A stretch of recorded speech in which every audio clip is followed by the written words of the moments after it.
Hey guys, welcome back to our channel. In this tech tutorial video we're going to show you how you can export all repositories inside your GitHub account. For example, on your device. So let us dive into this. Navigate to GitHub, log into your account and click into this button in the top left to navigate to your account dashboard.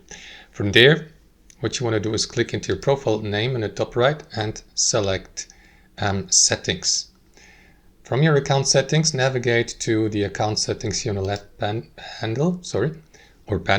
and from there, scroll down and navigate to export account data.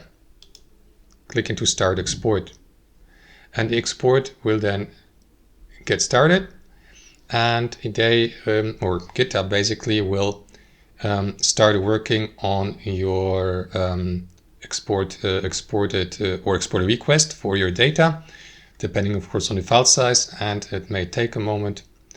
And after that they will send you an email with a downloadable link once that's finished, so make sure that you have access to the associated email address or inbox to head over there and to download your exported data from there. And that's all to it, guys. Thanks for watching. Just don't forget that these exports will be available only for 7 days, so the download link. After that it will expire.